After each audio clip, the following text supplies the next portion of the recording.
అన్నా, ప్రేమకి దానికి సంబంధం లేకపోవచ్చు. దానికంటే అదే నీకు తెలిసింది మీరు అనుకునేదే. సో అది 3 అక్షరాల పదం, అది వాడడం ఎందుకులే అని. ప్రేమకు దానికి సంబంధం ఉందా లేదా అంటే అది మనిషిని బట్టి. అంటే సముద్రంలో చేపలుంటాయి, రాళ్ళుంటాయి, అన్నీ ఉంటాయి. కానీ రాయి లోపల సముద్రం ఉండకపోవచ్చు. అవును. అంటే కొన్నిసార్లు వాయిస్ వర్సా అంటారు ఇంగ్లీష్లో దాన్ని. కొన్నిసార్లు అక్కడి నుంచి ఇక్కడికి ఏం జరుగుతుందో ఇక్కడి నుంచి అక్కడికి అదే జరుగుతుంది. కానీ కొన్ని విషయాలు వాయిస్ వర్సా కావు, వన్ సైడ్ డైరెక్షనల్. అందుకని సరే దానిలోకి వెళ్ళే కంటే ముందు ఇప్పుడు ఒక జంతువు అది చేస్తుంది అనుకో, దానికి ప్రేమ ఉండి చేస్తుందా, అవసరం కోసం చేస్తుందా? అవసరం కోసం. సో బేసికల్లీ నా సంపూర్ణ అవగాహనలో అది ఒక శారీరక అవసరం. అవును. రెండోది శారీరక అవసరమైనప్పటికీ దాంట్లో మనసు యొక్క పాత్ర ఉన్నది. డెఫినెట్గా మనసు లేకుండా శరీరం పనిచేయదు. సో మనసు దోహదకారి. మనసు ఎంతసేపు ఆ విషయం పట్ల ఆసక్తి కలిగి ఉంటే అంతసేపు శరీరం సహకరించవచ్చు, లేదా వయసు లేకపోతే సహకరించకపోవచ్చు. బట్ స్టిల్ మనసులో అది ఉంది. థాట్ ఉంటుంది. అంటే ఒక వ్యక్తి డెత్ బెడ్ మీద ఉండి కూడా ఆ థాట్తో మరణించవచ్చు. కానీ శరీరం సహకరించని కారణంగా, ఎగ్జాంపుల్ నాకు ఎవరెస్ట్ ఎక్కాలని ఉంది అని మనసులో ఉండిపోయింది, కానీ నా బాడీ క్షుద్రం అయిపోయింది, ఛిద్రం అయిపోయింది, అందుకని నేను ఎక్కలేకపోతున్నా. అట్లా బాధలో మరణించవచ్చు. సో అందుకని మనం ఆ రెండింటిని క్లబ్ చేయకూడదు, నా అబ్జర్వేషన్. ఇప్పుడు నువ్వు ప్రేమగా తింటావా? కొన్నిసార్లు ఇష్టంతో తింటా. ఇష్టం నేను చెప్పేది, నాకు రుచి ఇష్టమైంది. ప్రేమ అంటే ఏందన్నది చాలామందికి ఒక ఎగ్జాక్ట్ డెఫినేషన్ తెలియని కారణంగా ఎవరెవరో చెప్పింది ప్రేమ అనుకోవడం వల్ల, సినిమాలో పూరి జగన్నాథ్ చెప్పింది ప్రేమ అనుకోవడం వల్ల, రకరకాల దర్శకులు నువ్వు లేకపోతే నేను చచ్చిపోతా అదే ప్రేమ అంటే అని, అదంతా అబద్ధం. అసలు నీవు నేను లేదు అది ప్రేమ అంటే. అసలు చర్చనే లేదు. ప్రేమ అనేది ఏకాత్మ భావన అంతే తప్ప నీవు నేను అన్న కాంటెక్స్ట్ వచ్చిందా అక్కడ ప్రేమ రాలే, ఇంకేదో మనసులు వచ్చాయి. అందుకని ఇప్పుడు వినేవాళ్ళు కూడా ఈ ప్రశ్న అడుక్కోండి, అసలు నువ్వు తింటున్నప్పుడు నీ వైఖరి ఏంది అసలు? How do you eat? సరిగ్గా ఆలోచిస్తే అక్కడే దాని జవాబు. నువ్వు నిద్రపోతున్నప్పుడు ప్రేమగా పడుకుంటావా? నేను చెప్తే పడుకుంటావు. ఇష్టంగా పడుకోవడం ఉంది. ఎప్పుడు నలిసిపోయినప్పుడు మంచి బెడ్ దొరికితే అసలు ఈరోజు హాయిగా పడుకుంటా, అంతవరకు ఓకే. కానీ అందులో ప్రేమ ఎక్కడ వచ్చింది? అందుకని ప్రేమకి దానికి సంబంధం లేదు. కానీ ప్రేమలో అది కూడా నువ్వు చేయవచ్చు. అంటే ఏకాత్మ భావనలో నువ్వు చేయవచ్చు.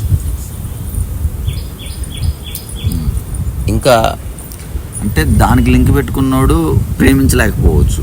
దానికి లింక్ పెట్టుకొని అవసరంగా చూసేవాడు. ఇప్పుడు ఉదాహరణకి ఒక వ్యభిచారి దగ్గరికి వెళుతాడు ఒకడు, అక్కడ ప్రేమ లేదు, వాడు నీడ్ ఫుల్ఫిల్ అవ్వడం కోసం వెళుతున్నాడు.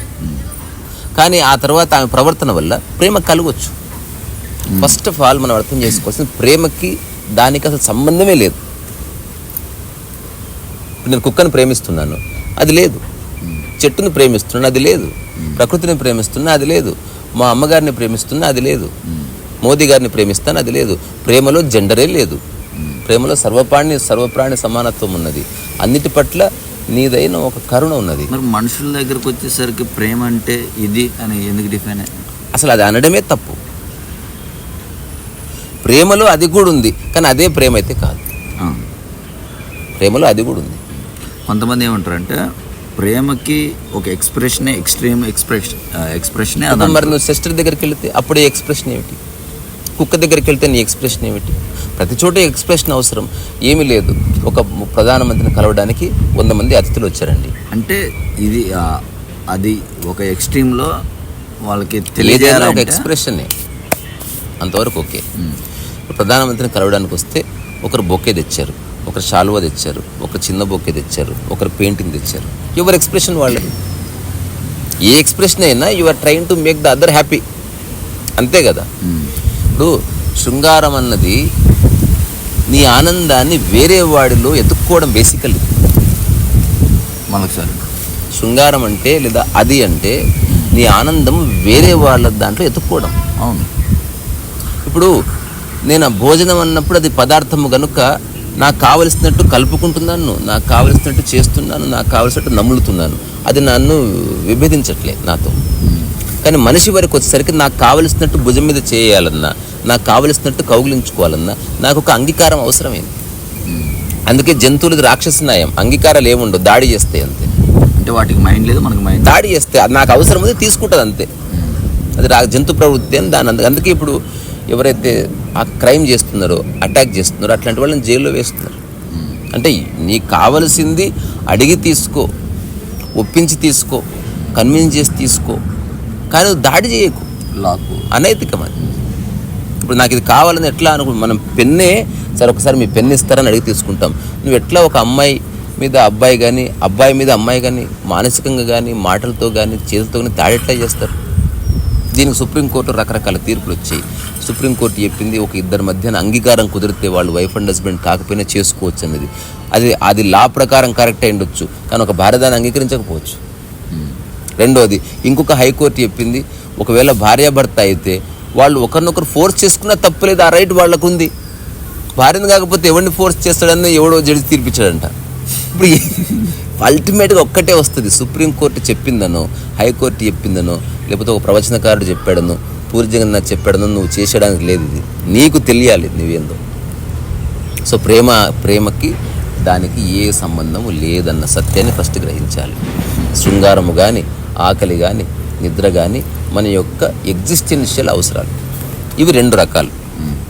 ఒకటి నీ పరిధిలో ఉన్న అవసరాలు, ఒకటి వేరే వాళ్ళతో లింక్ అయి ఉన్న అవసరాలు, డిపెండెంట్గా ఉన్న అవసరాలు. అందులో శృంగారం ఒకటి. నిద్రకి వేరే వాళ్ళ మీద ఆధారపడక్కర్లే, భోజనానికి వేరే వాళ్ళ మీద ఆధారపడక్కర్లే, అట్లాగే దేనికి వేరే వాళ్ళని ఆధారపడతలేదు ఎగ్జిస్టెన్షియల్గా. ఇది ఒక్కటి మాత్రం వేరే వాళ్ళ మీద ఆధారపడాలి. ఇందులోనే ఒక మర్మం కూడా దాగి ఉంది ప్రకృతి పరంగానే. నిద్ర పుట్టినప్పుడు వచ్చింది, మరణించే వరకు ఉంది. ఆకలి పుట్టినప్పుడు ఉంది, మరణించే వరకు ఉంటుంది. కానీ శృంగారం మధ్యలో వచ్చింది అంటే మధ్యలోనే పోవాలి. దాని రూల్ అది. అది మధ్యలో ఎవాల్వ్ అయిందా? ఎవాల్వ్ అయింది. దాని అర్థమైంది పుట్టినప్పుడే ఆ కార్యక్రమం స్టార్ట్ అవ్వచ్చు కదా.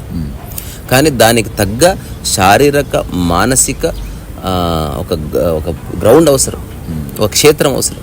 అది లేకపోతే చెడిపోతుంది. అందుకే ఇప్పుడు ఒక 18 years 20 years పిల్లలు, లేకపోతే 14 years ఆ టైంలో దానిలోకి వెళ్ళిన వాళ్ళ జీవితాలు కొంచెం పరిచయం అయ్యే ప్రమాదం ఉంది. దానికి ఒక మానసిక పరిపక్వత అవసరం. సో ఆ మానసిక పరిపక్వత, శారీరక దారుఢ్యము రెండు వచ్చిన తర్వాత then you should enter into that realm. ఆ థ్రెషోల్డ్ అంటారు దాంట్లోకి ఎంటర్ అవ్వాలి. ఊరికి ఎంటర్ అవ్వడానికి లేదు. పోలీస్ స్టేషన్ ఎప్పుడు పడితే అప్పుడు వెళ్ళడానికి లేదు, దానికి కొన్ని నియమాలు ఉన్నాయి. అట్లా దాంట్లో కూడా ఎంటర్ అవ్వడానికి లేదు. ఎంటర్ అయిన వాడు ఎంతకాలం అందులో ఉంటాడన్నది తన ఛాయిస్. ఇదే కీలకం. నేనే అంటే ఎంటర్ కా వివాహం. అందుకే నన్ను చాలామంది అడుగుతారు, సరే వివాహం ఎందుకు చేసుకుంటుంటే భార్య నుంచి విముక్తి పొందడానికి, శృంగారం నుంచి విముక్తి పొందడానికి. నువ్వు శృంగారంలో పడి సావడానికి కాదు. నువ్వు సినిమా ఎందుకు చూస్తున్నావు? సినిమా నుంచి విముక్తి పొందడానికి. సైకిల్ ఎందుకు నేర్చుకుంటున్నావు? సైకిల్ ప్రాక్టీస్ చేయడం అనే తలకాయ నుంచి బయటపడడానికి. You want to get rid of it. అందుకే నువ్వు చేయవలసింది. అంటే ఓన్లీ మ్యారేజ్ దానికి సంబంధించింది. మ్యారేజ్ అనేది ఎక్కడ వచ్చింది? దానికి అది వేరే వాళ్ళ మీద ఆధారపడి ఉంది. దానికి అందానికి, ఆస్తికి, పరువుకి, ప్రతిష్టకి, కులానికి, మతానికి లింక్ పెట్టి చచ్చారు కాబట్టి అదొక ఎక్స్క్లూజివ్ డైమెన్షన్గా ప్రపంచం చూస్తుంది. అందుకని ఫర్ ఎగ్జాంపుల్ ఎక్స్క్లూజివ్ ప్రాపర్టీ, దాని మీద ఎంతమంది కళ్ళు ఉంటాయి. అటనే women became an exclusive property in some context. Men also became. ఇప్పుడు ఉదాహరణకి ఒక సినిమా ఉంది, అఖిల్ నాగార్జున కొడుకు అఖిల్, మోస్ట్ ఎలిజిబుల్ బ్యాచులర్. అంటే ఇంకా మిగతా అంత పిచ్చోళ్ళ. మోస్ట్ ఎలిజిబుల్ ఏంది? Every one is eligible. ఇంత పిచ్చి స్టేట్మెంట్ అది, మూర్ఖత్వం అది. అటు స్టేట్మెంట్ ఇచ్చి ఎవరికి వాడు ఎలిజిబుల్ బై, అది ఉందా ఎలిజిబుల్, ఐ మీన్ ఆసక్తి. Eligible, every one is eligible. ప్రతి ఒక్కరికి పెళ్ళి అవుతుంది, ఎవ్రీ వన్ ఈజ్ ఎలిజిబుల్. రెండోది, ఇది శారీరక అందానికి సంబంధించింది కాదు అనే ఉద్దేశంతో రాను తెలుస్తుంది. శారీరక అందానికి అసలు శృంగార జీవితానికి సంబంధం లేదని తెలుసుకున్న వాళ్ళు మహానుభావులు. శరీరపరంగా నువ్వు బీభత్సంగా ఉండొచ్చు, కానీ నీకు దాని పట్ల సరైన వైఖరి లేకపోతే నీ జీవితం నరకం. అందుకే అందమైన అమ్మాయిని లేదా అందమైన అబ్బాయిని పెళ్లి చేసుకుని భంగపడ్డ వాళ్ళు చాలామంది ఉన్నారు. అందంగా ఉంది కానీ దాని పట్ల అవగాహన లేదు నాయన. ఒకరు మామూలుగా ఉండొచ్చు కానీ గొప్ప రసాస్వాదన అనుభవించవచ్చు. అందుకని కొన్ని విషయాల్లో ఇదేంటంటే భోజనానికి ప్లేట్ అందానికి సంబంధం లేదు. ప్లేట్ అందంగా ఉందంటే మీల్స్ బాగుంటుంది, నో, మీల్స్ వేరే, బేసిక్ కావాలి. అంతవరకు ఒక క్షేత్రం చాలు. రెండోది, కొన్ని రహస్యాలు చెప్పకూడదు, చెప్తే కోపాలు వస్తాయి. ఎందుకంటే పిచ్చినా కొడుకులకి అర్థం చేసుకునే స్థాయి ఉండదు, ఉత్తగా అఫెండ్ అయ్యే స్థాయి ఉంటుంది. ఇప్పుడు చెప్పుకుందాం, వాళ్ళకి చెప్పలేదు. దేవాలయం శరీరం ఎట్లా దేవాలయం అయింది అంటే, నువ్వు ఏదైనా దేవాలయానికి వెళ్తే బయటంతా శృంగారానికి సంబంధించిన బొమ్మలతో ఉండి ఉండి ఉండి ఆ తర్వాత జంతువులు గింతువులు ప్రకృతి ఉండి మెల్లమెల్లగా లోపలికి వెళ్తే ఒక గర్భగుడి ఉంటుంది, అందులో ఒక ఉంటుంది. ఆ మూల విరట్టని బయట తెచ్చిపెట్టవచ్చు కదా, ఆ సోదంత ఎందుకు అసలు? దానికి ఒక ప్రాకారము, దాని బయటి ప్రాకారము, ఆ తర్వాత బయటి ప్రాకారము, దానిలో ఒక కోనేరు, ఇదంతా ఎందుకు వై ఇన్ని ప్రాకారాలు ఎందుకు అంటే, శరీరం అనే ప్రాకారము దాటి మనసు అనే ప్రాకారము దాటి నీవు హృదయం యొక్క దాని యొక్క గర్భగుడిలోకి వెళ్ళి అక్కడ నిన్ను నువ్వు దర్శించుకో అని చెప్పడానికి సింబాలిక్గా మన దేవాలయాలు, అవి చర్చిలు కావు. మైండ్ని ఎంత బాగా లేకపోయినా కూడా అక్కడికి వెళ్ళినా ఏం యూజ్. దాని అర్థం నువ్వు రపరప వెళ్ళిపోవడం అని కాదు, వదిలేస్తూ పో అని చెప్తున్నారు. ఇప్పుడు మన శరీరంలో ఏదైతే మెయిన్ ఉందో అది అందంగా ఉండదు, అది పరమసత్యం, అట్లే ఉంటుంది. అది దాని వైపు నువ్వు వెళ్ళాలంటే నీవు ఒక సమ్మోహనంలోకి రావాలి, అంటే తర్కించని స్థితికి రావాలి. ఇక్కడ మనసు పని చేయకూడదు, మనసు పని చేయకూడదు. అంతెందుకు గొప్ప గొప్ప దేవాలయాల్లో దేవతామూర్తి గొప్ప అందంగా ఏముండదు, ఒక చిన్న రాయి ఉంటుంది రా శివలింగం, కానీ ఆ శివాలయం బయట చాలా మంచి మంచి శిల్పాలు ఉండొచ్చు. సో అక్కడికి తీసుకెళ్ళడానికి శరీరాన్ని అందంగా ఉంచింది ప్రకృతి. చక్కటి కళ్ళ మాయలో పడి అక్కడి నుంచి పెదవులకు జారి, అక్కడి నుంచి ఇంకొక శరీర భాగానికి జారి, అక్కడి నుంచి నాభికి జారి, ఆ తర్వాత ఇవన్నీ అందంగా ఉన్నాయి. అందుకే సినిమాలు అందంగా ఉన్నవి చూపబడతాయి, అంతవరకే పర్మిషన్. నిజంగా చూపినావు అనుకో అసలు ఎవరు సినిమా చూడు, అసలు nobody will show any interest, because brutal reality అట్లే ఉంటుంది. అది ఈ సమస్త ప్రకృతి జన్మ తీసుకునే ఏదైతే స్థానం ఉందో అది నువ్వు అనుకున్నట్టు ఉండదు. రామకృష్ణ పరమహంస ఎప్పుడూ చెప్పాడు, ఇదంతా ఒక మహాయోని అన్నాడే. దాంట్లో నుంచి సమస్త ప్రాణులు జన్మ తీసుకుంటుంది, అందులో నుంచి నువ్వు వస్తున్నావు, నేను పోతున్నావు, ఎవరు ఎక్కడికి పోతుంది, it's just continuous process. So అందుకని దాన్ని అర్థం చేసుకోకుండా దిగినవాడు భంగపాటు పొందాడు, అర్థం చేసుకొని దిగినవాడు అదృష్టవంతుడు. ఒక సంవత్సరం టైం, తొందర ఏం లేదు. ఆడదంటే నీకు ఆట వస్తువా, జస్ట్ అది కోరిక తీర్చుకోవడానికి మాత్రమే చేసుకుంటున్నావా? ఆమె శరీరం కనుక ఛిద్రమైపోతే, ఆమె దానికి పనికి రాకపోతే వదిలేస్తావా? నీ దృష్టిలో ఆమె ఎవరు? అట్లాగే ఇదే ప్రశ్న, నీ దృష్టిలో అతడు ఎవరు? అతను డబ్బు చూసి చేసుకుంటున్నావా? శరీరం చూసి కండలున్నాయని చేసుకుంటున్నావా? కండలున్నాయి కానీ ఆ సుఖం నీకు ఇవ్వకపోతే వదిలేస్తావా? నీ ప్రేమ పాక్షికమా, సంపూర్ణమా, శారీరకమా, మానసికమా, ఆర్థికమా? చెప్పు. నేను చెప్తున్నా, నా ప్రేమ శారీరకం కాదు, నా ప్రేమ మానసికము కాదు, నాది కూడా అంతే. ఆ స్థితి ఇప్పుడు నువ్వు చెప్పడానికి లేదు, చేసుకోలేదు ఇంకా. ఓకే, ఎవరెస్ట్ ఎక్కకుండా ఎక్కినట్టే అనుకో అంటే చెప్తున్నా. ఇప్పుడు నేను ఎందుకు చేసుకున్నా అంటే, నేను ఒక ఆథెంటిక్ స్టేట్మెంట్ ఇవ్వాలంటే నేను అందులో దిగి చెప్పాలి. ఈత వచ్చిన వాడే నీళ్ళ గురించి మాట్లాడాలి, ఎవడు పడితే ఆడు మాట్లాడడానికి వీల్లేదు. ఇప్పుడు ఈ జోన్లో నువ్వు ఎంటర్ కాదు, రావాలి. అందుకే ఇప్పుడు నువ్వు పెళ్లి చేసుకొని నేను నీకు చెప్తున్నా, అక్కడే సంపూర్ణ లిబరేషన్ ఉంది, సంపూర్ణ వైరాగ్యం ఉంది. నీకు ఒక గొప్ప విషయం చెప్తా. జయదేవుడు లాంటి వాడు గొప్ప గొప్ప ప్రేమ కావ్యాలు రాశాడు. ఎందుకో తెలుసా? శృంగారం నుంచి బయటపడి రాయగలిగాడు. అంటే మనం పచ్చిగా చెప్పుకుంటే, తను ఇటు రాస్తున్నప్పుడు తన భార్య లేదా తన సహచరి అప్పుడే బాత్రూమ్ నుంచి బయటకు వచ్చి నగ్నంగా అద్దం ముందు నిలబడి సవరించుకుని చీర కట్టుకున్నప్పటికీ తన మనసు కొంచెం కూడా చెదరలేదు. ఈ స్థితి ఎప్పుడు వస్తుంది?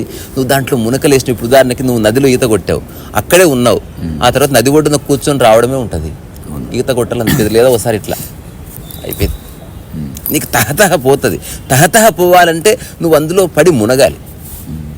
అలాగని ఎంతసేపు మునుగుతావు అన్నది మళ్ళీ మనిషి మీద ఆధారపడుతుంది. ఒకడు నిమిషంలో బయటికి రావచ్చు, ఒకడు సంవత్సరంలో బయటికి రావచ్చు, ఒకడు 10 ఏళ్ళైనా అందులో కొట్టుమిట్టచ్చు. వాడు తెలుస్తుంటుంది నాకు అయిపోయింది భయ్యా అంటే నేను అని అది తెలిసిపోతుంది అప్పుడే. ఒక మనిషి అంటే ఆవిష్యంగా మళ్ళీ డబ్బు పట్ల లిబరేషన్ ఉంది, అవన్నీ వేరే. నేను చెప్పేది ఈ టాపిక్ ఇది కాబట్టి ఇది ఒక్కటి వదిలితే you are free now psychological. నిన్ను బాధించేది మిగతావన్నీ నీ డిపెండెంట్ అక్కర్లే. నిన్ను బాధించేది ఆహారం అయితే హోటల్ దొరికే, నిన్ను బాధించేది డబ్బు అయితే ఉద్యోగంలో ఉంది, నిన్ను బాధించేది గౌరవం అయితే వచ్చిన టిక్ టాక్ చేయి ఫేమస్ అయిపోతావు, నిన్ను బాధించేది శృంగారం అయితే నీకు ఏడ దొరుకుతుంది? దొరకదు. ప్రపంచంలో అన్నీ available except what is necessary. అది తప్ప ఏది అవైలబుల్ లేదు.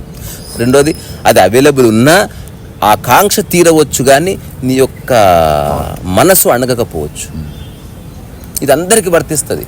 ఇదేమీ తప్పు కాదు. అసలు మనం రావడానికి కారణమే అదయింది. దాని గురించి హుందాగా మాట్లాడుకోవాలి. దాని గురించి ప్రతి పిల్లవాడు వాళ్ళ పేరెంట్స్ని అడిగి తెలుసుకోవాలి. వాళ్ళ సంసారిక జీవితం ఎట్లుంది, వాళ్ళు ఏమర్థం చేసుకున్నారు. ఉత్తగానే పిల్లల్ని వివాహం చేసి తోసేయొద్దు. కారు ఇప్పించి తోసేయకు, డ్రైవింగ్ నేర్పి. ఇంపార్టెంట్ అది. అందుకని ప్రేమకి దానికి ఏ సంబంధం లేదు. ప్రేమ అన్నది నీ యొక్క స్వభావం, ఒక ఫ్లవర్ యొక్క సుగంధం లాంటిది. నీ సమక్షంలో ఏది ఉంటే అది ప్రేమించబడుతుంది. అమ్మ ఉంటే అమ్మ పట్ల ప్రేమ, పెయింటింగ్ ఉంటే క్యాన్వాస్ పట్ల ప్రేమ, ఇది ఉంటే దాని పట్ల ప్రేమ. ప్రేమ అన్నది అభివ్యక్తి కాదు, నీ యొక్క వైబ్. నీ సమక్షంలో ఉదాహరణకి నేను ఎవరో వచ్చారు, ఎన్నిసార్లు వచ్చినా ఒక్కటైతే జరుగుతుంది. ఏంటంటే మీరు మీ సమక్షంలో కూర్చోగానే నేను హాయి అయిపోతున్నాను. నేను ఇది సత్యం, ఇందులో గొప్ప ఏమీ లేదు. చెట్టు సమక్షంలో కూర్చున్నా హాయిగానే ఉంటారు. ఎందుకు? చెట్టుకు మనసు లేదు, నాకు కూడా మనసు లేదు. నేను మీ గురించి ఏం ఆలోచించట్లేదు, మిమ్మల్ని మీలా ఉంచుతున్నాను. ఏ నియమాలు పెట్టని కారణంగా మీ మనసు ఒక ఈజులోకి వచ్చి పడుతుంది అంతే. ఇప్పుడు నీవు ఉన్నావు, ఇన్ని రోజులు ఒక్క నియమం ఉందా నీకు? ఇలాగ ఉండాలి, ఇలా తలపేసుకోవాలి, ఇలాగైనా బట్టలు వేసుకునేది. అసలు ఇంత రేనా ఎవడు రా దుప్పటి మడితేలే. ఒక్కొక్క నియమానికి ఒక్కొక్క చోట నీ మైండ్ అవుతుంది. అసలు ఏ నియమం లేదు. నియమాలు నీలో పుట్టే వరకు కాస్త ఏ నియమం లేనప్పుడు రెండు జరుగుతాయి కదా. అయితేనేమో వాడు దానికి అక్కడే జవాబు. అందుకే ఎవరిని పెడతాను ఉండనియను. ఎవరికైతే ఆ యొక్క విచక్షణ ఉంది. నాకు ఎంతమంది ఫ్రెండ్స్ ఉంటారు ఆ భూమి మీద. నేను లక్షల మంది ముందు పర్ఫార్మెన్స్ చేసిన, వేల మందిని కలిసిన, వ్యక్తిగతంగా కలిసిన, నేను ఎవరితో సెల్ఫీ కూడా దిగలే ఇప్పటి వరకు. ఇప్పుడు నాకు నీకేం సంబంధం? వయసులో చాలా తేడా ఉంది, వయసును పట్టించుకుని కాబట్టి స్నేహం ఉంది. బాలాజీ ఎవడు, ఏ పోలిక లేదు మన మధ్యన. కిషన్జీ ఎవడు, హరి ఎవడు. నాకు ఎవరితో అంటే సమబుద్ధి అట్లే ఉండదు. నేను చూసేది ఒకటే, జీవితాన్ని అర్థం చేసుకునే క్షేత్రం ఉండగలిగితే that's enough for me to do friendship. అట్లాంటి వాళ్ళకి నేనేం చెప్పనవసరం లేదు. స్వయంగా విచక్షణ. అంతెందుకు, మన సమక్షంలోకి వచ్చే ప్రతి ఒక్కరూ ఎవరికి వాళ్ళు విచక్షణతో ఉన్నారు. ఎవ్వరూ గీత దాటట్లే. ఇప్పుడు నేను ఇట్లా పిచ్చి పిచ్చి బట్టలు వేసుకుని ఉన్నా, ఎవడన్నా నాకు సలహా ఇస్తున్నాడా? నాకు రెస్పెక్ట్ ఇవ్వడం, నువ్వు రెస్పెక్ట్ ఇవ్వాలంటే మంచి బట్టలు వేసుకోవాలన్న ధారణ నాకు లేదు. నాకు అందరూ రెస్పెక్ట్ ఇస్తారు, నేను అందరూ రెస్పెక్ట్ ఇస్తాను. సో అన్ని ధారణలు తప్పే. ఇది నా పూర్తి అనుభవం. నీవు విషయం తెలుసుకొని నువ్వు స్థిరంగా ఉంటే, నువ్వు బురదలో ఉన్నా నీకు రెస్పెక్ట్ ఇవ్వబడుతుంది. బికాజ్ నీ యొక్క సమగ్రత, నీ యొక్క స్థితి అక్కడి నుంచి చాలా విషయాలు ద్యోతకమైతే అందరికీ నువ్వు చెప్పక్కర్లేదు. అందుకని శృంగారం అన్నది యాక్చువల్గా ఒక నీడ్, ఒక బయోలాజికల్ నీడ్.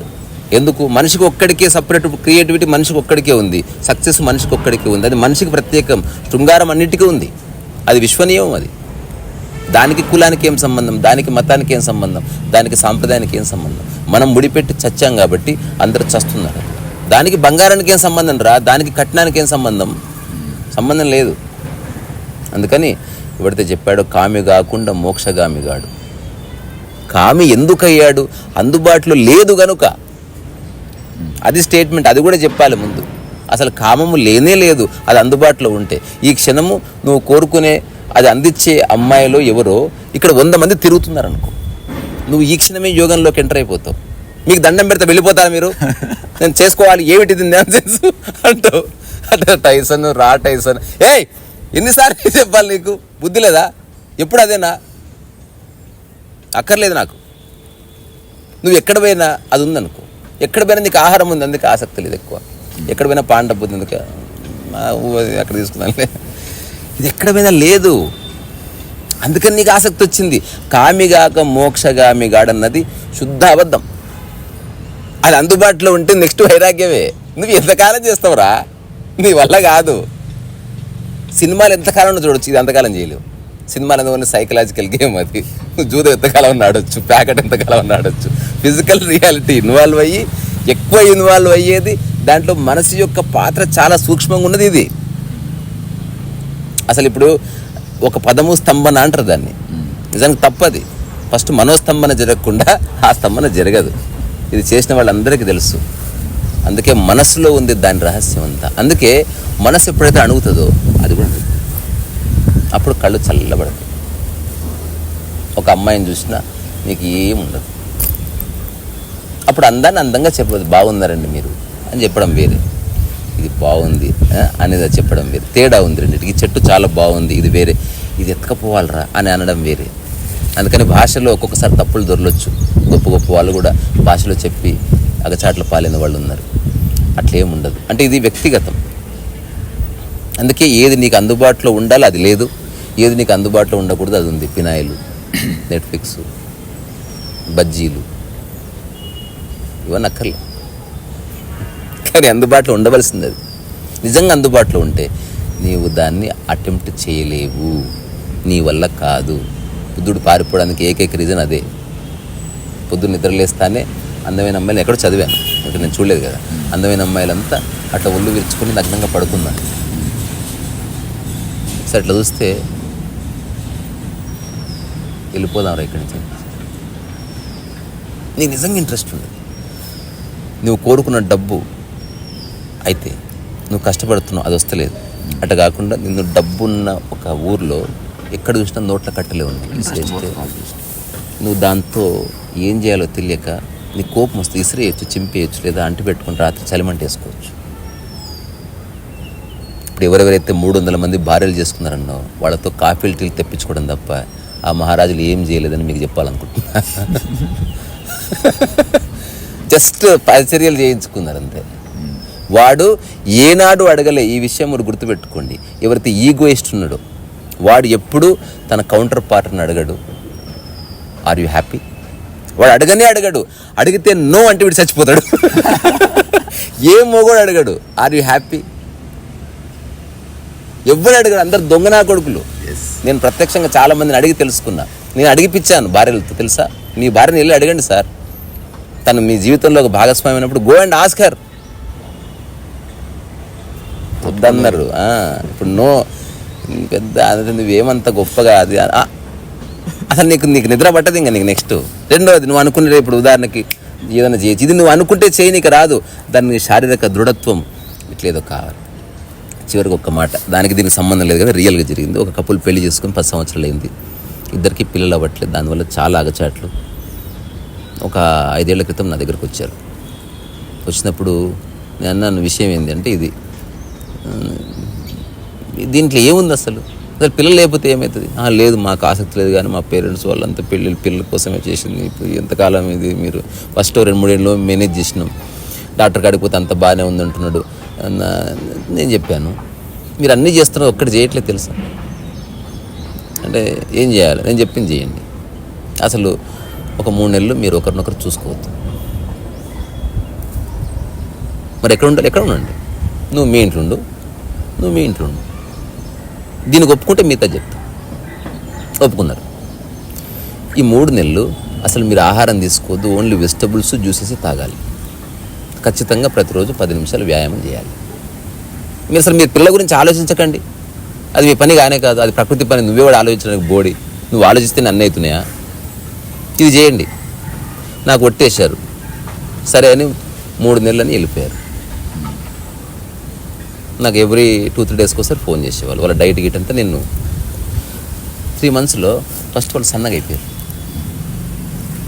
శరీరం నుంచి అండం విడుదల రైట్ టైంలో స్టార్ట్ అయింది. ఆ తర్వాత శరీరంలో వీర్యకణాల కౌంట్ పెరిగింది. ఆ తర్వాత అప్పుడు చెప్పాను, ఇప్పుడు హనీమూన్ చేసుకోకండి. రెండోది, ఏ పిల్లల గురించి ఆలోచించొద్దు మీరు అసలు.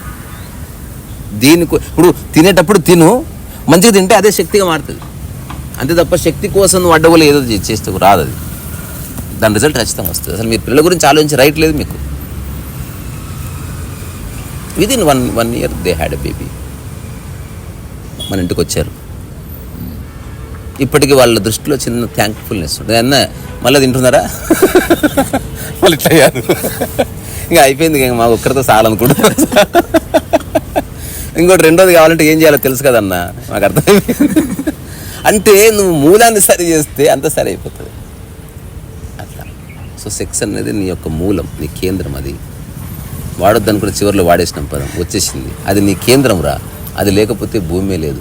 ఆ ఆకర్షణ లేకపోతే అసలు బట్టలు లేవు, బంగారం లేదు, సినిమాలు లేవు, హీరోయిన్లు లేరు, డింపుల్ హయతి లేదు, నడుములు లేవు, స్విమ్ సూట్లు లేవు, మేకప్లు లేవు, లిప్స్టిక్లు లేవు, లోలాకులు లేవు, కమ్మలు లేవు, అంచు చీరలు లేవు, సిక్స్ ప్యాకులు లేవు. సిక్స్ ప్యాక్ ఎందుకు? ఎవరిని ఆకర్షించడానికి? వాచ్మెన్నా? వాచ్మెన్ అంటే కాదు బాయ్, కథలు చెప్తా.